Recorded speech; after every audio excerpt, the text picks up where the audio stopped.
e che ha voluto che la nostra scuola fosse protagonista di questa iniziativa veramente incredibile. Adesso quello che faremo questa mattina è questo.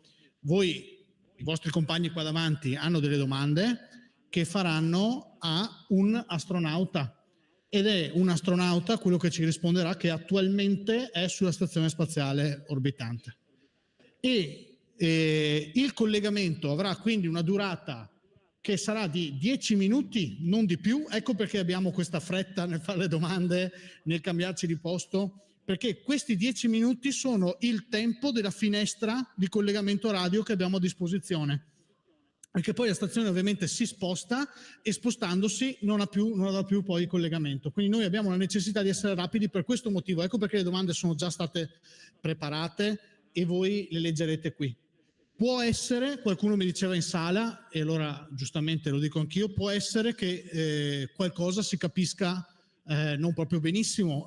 Speriamo che il collegamento con la stazione ci dia la possibilità di capire bene ciò che dice l'astronauta. Quello che è fondamentale però, perché qui siamo in diretta a YouTube, abbiamo comunque una registrazione che viene fatta in sala, abbiamo una registrazione anche nostra dei nostri social media manager, eccetera, quindi è fondamentale che in sala ci sia silenzio. Adesso quello che vogliamo anche farvi fare è una presentazione da parte dei nostri mitici radioamatori che ci spiegano un pochino che cosa accadrà dal punto di vista un pochino più tecnico. Quindi passo la parola a Domenico Mazzi. Buongiorno, mi chiamo Domenico, Italia Z3 FRJ, come nominativo sono radioamatore del settore specializzato in satelliti. Adesso vi spiego velocemente, così abbiamo più spazio per eventuali altre domande vostre, come funziona il telebridge. Non abbiamo la stazione spaziale sulla testa noi, c'è la K6 Delta Uniform Echo, che dovevate vederlo prima comunque, nella parte del Maryland. Noi andremo attraverso le fibre ottiche e internet, andremo e attraverso Gianpietro che ci fa da moderatore andremo fino in America. Nel momento in cui l'astronave passa sopra il punto di collegamento, loro hanno le antenne in seguimento, quindi seguono l'astronave, che vi spiego velocemente cos'è. È lunga 100 metri, è un'altezza da terra di 330 a 410 km, viaggia a una velocità di 27.000 km all'ora. Ci mette 10 minuti da orizzonte a orizzonte. Come vi ho spiegato, allora noi siamo qui, adoperiamo il mio nominativo, il Z3 FRJ, poi c'è Italia Z2, non vedo neanche, Golf, Oscar, Juliet, e poi c'è alla fine la stazione che sta adoperando è questa, invece è mia, quella è la stazione lì, non sua. E lui attraverso le antenne andrà a parlare con la IISS. Andiamo a conoscere da vicino chi è il nostro interlocutore. Signori, vi presento Jonathan John Kim, detto Jonny Kim. Guardate un attimo che cosa ha fatto nella sua vita. Un ex SEAL, ha partecipato a più di 100 missioni in Afghanistan, è plurilaureato e pluridecorato. Quindi pensate voi che tipo è. Vado avanti. Questa è un attimino la spiegazione a grandi linee che ho tirato giù da Wikipedia, quindi non c'è niente di mio, di come è fatta come è condannata la stazione nel 1998. Poi è stata modulata ed è arrivata a queste dimensioni.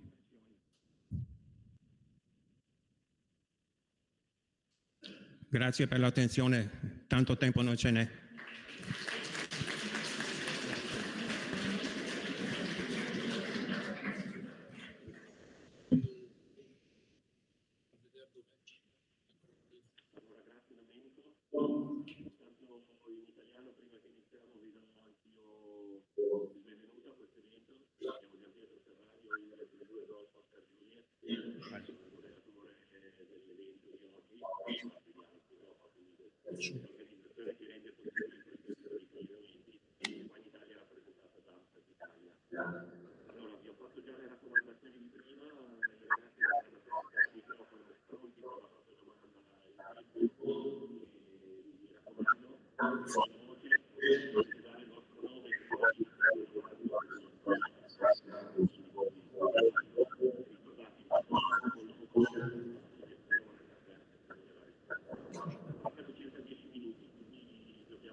Presente alla scuola.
Thank you, Jan Petro. We are pleased to be here to help you with your IISS contact. Amateur radio station K6DUE, located on the top floor of a building at NASA's Goddard Space Flight Center in Maryland. We are just north of Washington, D.C.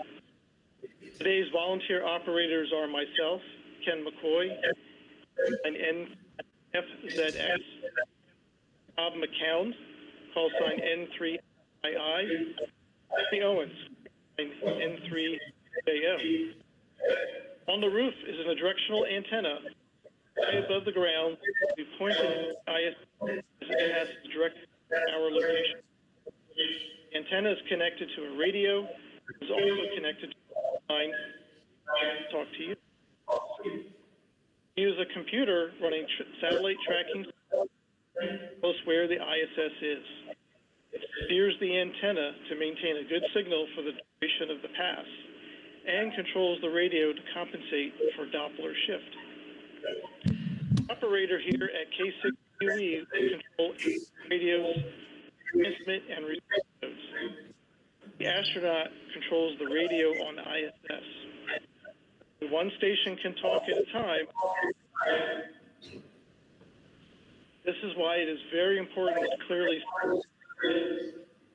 so that we know when to switch the radio back to receive the astronaut's reply to your question.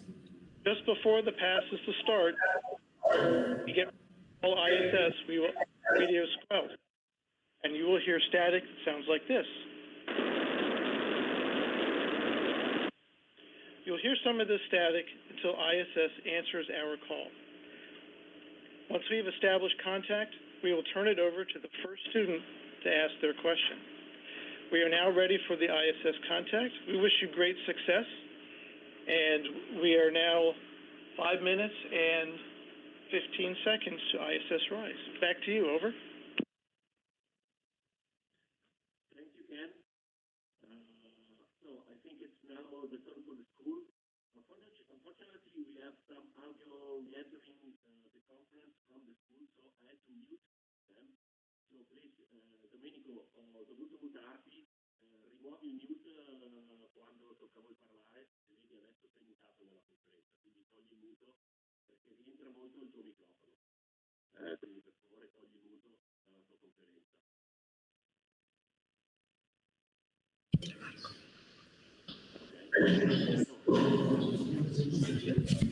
Presentiamo velocemente la scuola.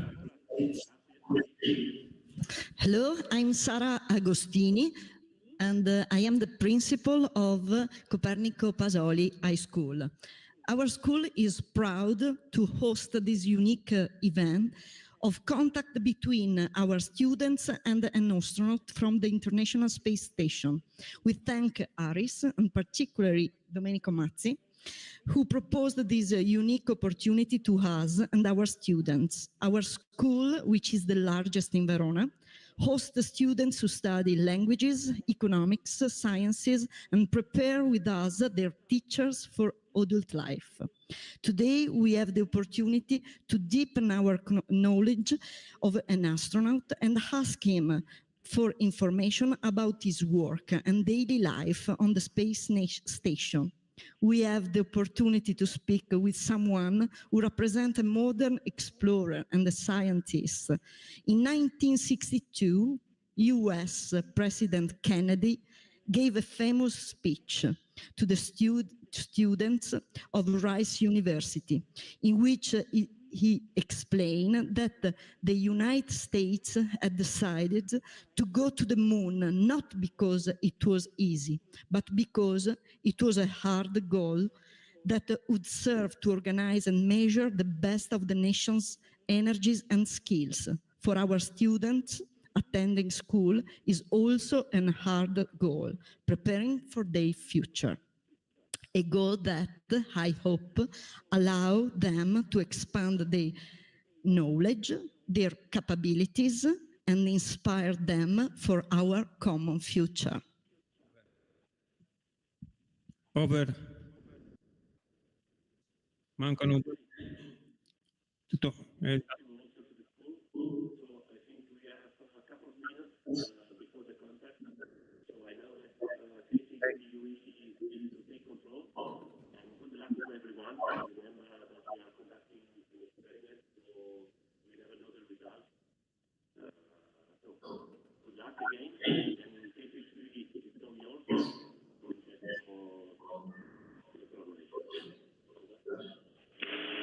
Thank you, Gianpietro. All right, we are showing ISS rising in approximately 2 minutes. Currently, the ISS is flying over North America. It is approximately over Montana in the USA. So we're just waiting for our station to be within the footprint of ISS. We can only talk to them when we are in line of sight. So it's going to be a little bit here. So we will call early just in case the predictions are off by a little bit. As I mentioned before, we may have to call them a few times, and once we have a strong signal established, we will turn it over to the school for their first question. So we still have about a minute here.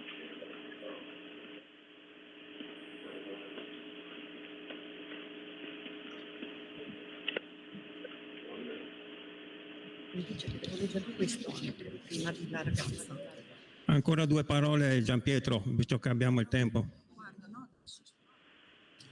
Okay, the antennas are starting to be pointed towards the ISS, so that's a good sign here at our station.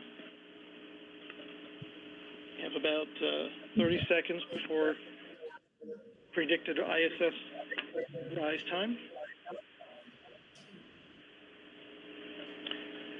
So we're going to go ahead and we're going to start calling. NA1SS, NA1SS, here is K6DUE for scheduled school contact. Over.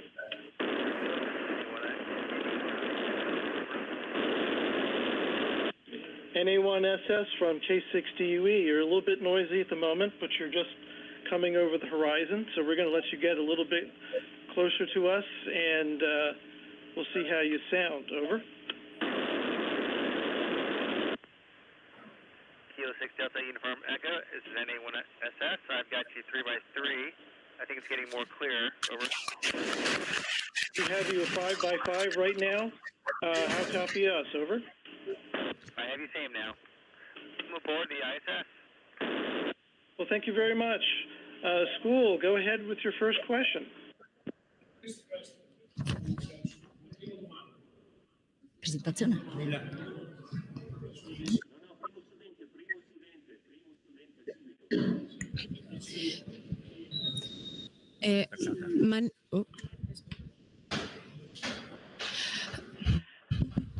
Bueno.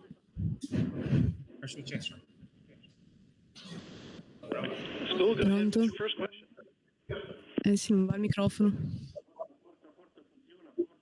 Okay. My name is Camilla. What does a typical day look like for you aboard the ISS? Over. Hi, Camilla. In a lot of ways, a typical day here is very similar to one on Earth. So we wake up pretty early, sometimes around 6. We do hygiene, have breakfast, we check our systems. We run a lot of science experiments. We also exercise at least 2 hours a day. We have meetings, dinner, and then we go to sleep, usually by 10 p.m. My name is Rebecca. What kind of experiments are you currently conducting on the ISS? Over. We have experiments ranging from anything from fluid physics to understanding plant growth, human health, and even external to the space station, looking for cosmic ray detection with AMS. Over. My name is Francesca. Can you describe the process of conducting a spacewalk? Over. Hi, Francesca. We actually just completed one last week, so there's a lot of work involved, a lot of studying. On the day of the EVA, or the spacewalk, we had to prep suits, check our gear, we got to depressurize the airlock, make sure all of our friends are safe to go for the spacewalk, and then they're going to go out, perform their spacewalk, do their procedures, and then when they're ready to come back in, we repressurize them in the airlock, and then clean up the equipment. Over. Hi, my name is Narcisa. How are computers used to control the ISS and collect data from experiments? Over. Hi, Narcisa. Computers run our life support. They run our navigation and comms. They also log a lot of the experiment data that we run and send it down to Earth for analysis. Over. I'm Alice, and my question is, what are some of the most interesting things you've observed about Earth from space? Over. The view up here has just been breathtaking. Some of the notable things during my time up here so far have been glowing auroras, really amazing city lights at night, and of course this really thin, fragile atmosphere that surrounds our planet. Over. My name is Linda. What do you think about the future of space tourism? Over. Hi, Linda. I think it's very exciting. You know, I think that as safety increases, costs work down, that short trips to space are going to be more feasible for more people, and that means more people are going to be interested and inspired to go deeper into space.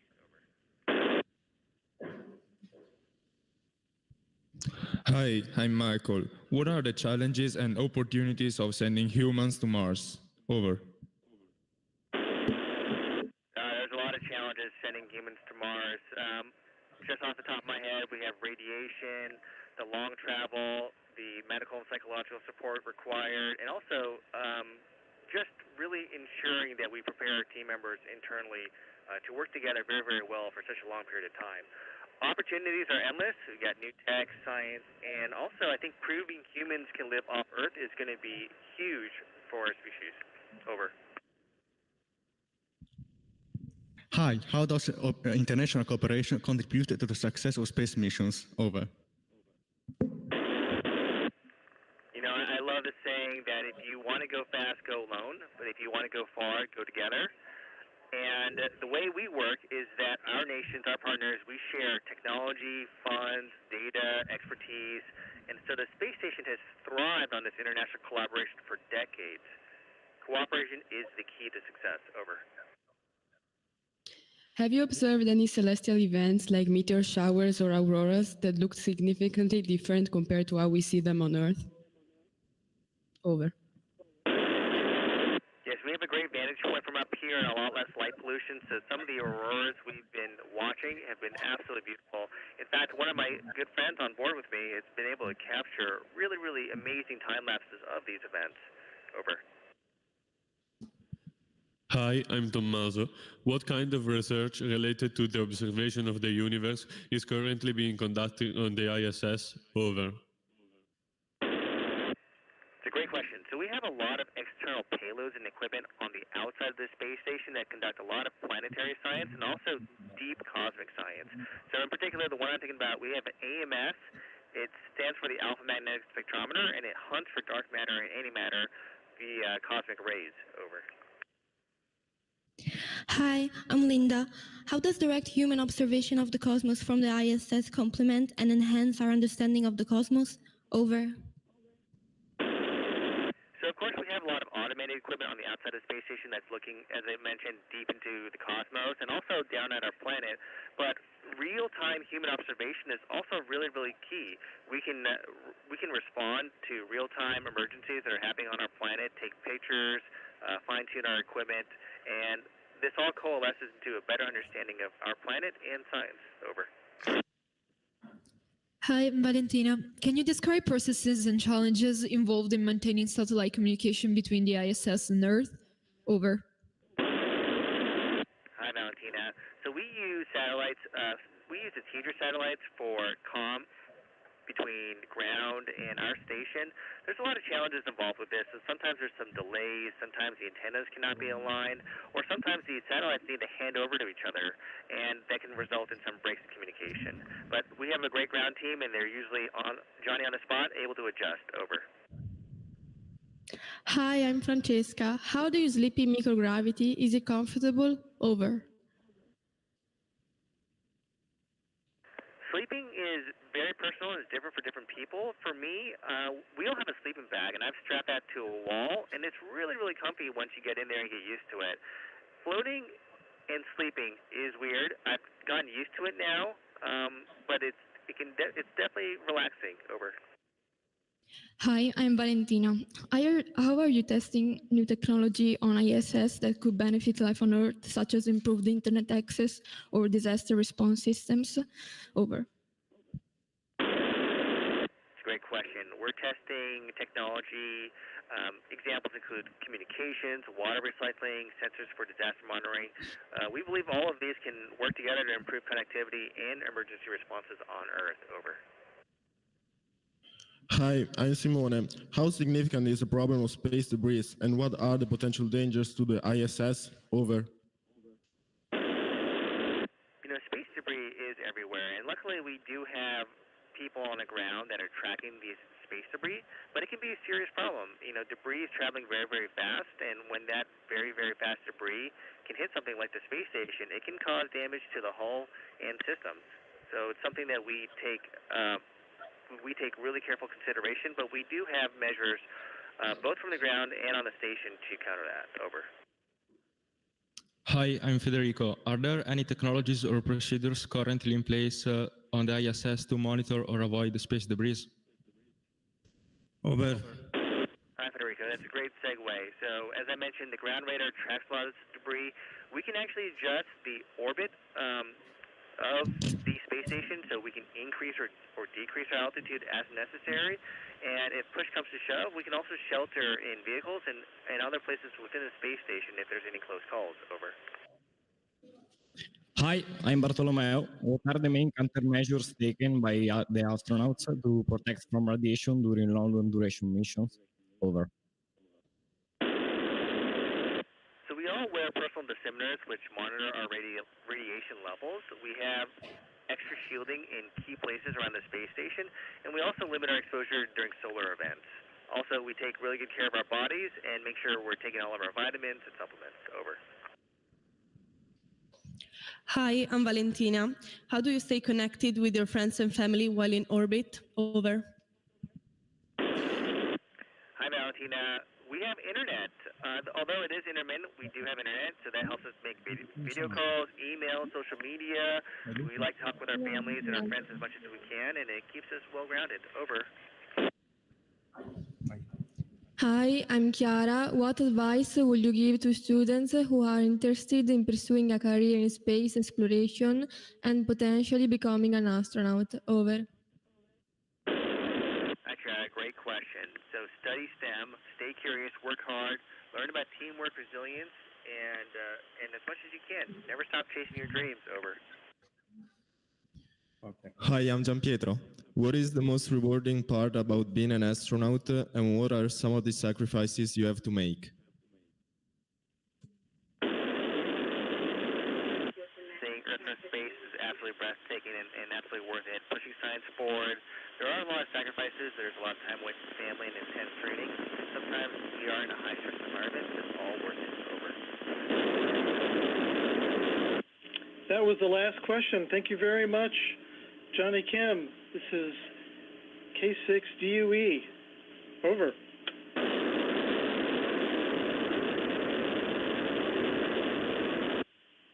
ISS is over the horizon. We have lost contact with them. So great job, everybody. We got through all of the questions. Excellent work.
Grazie Gianpietro.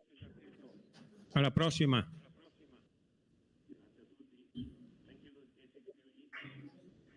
Ciao. Bye Ken. Chiudiamo.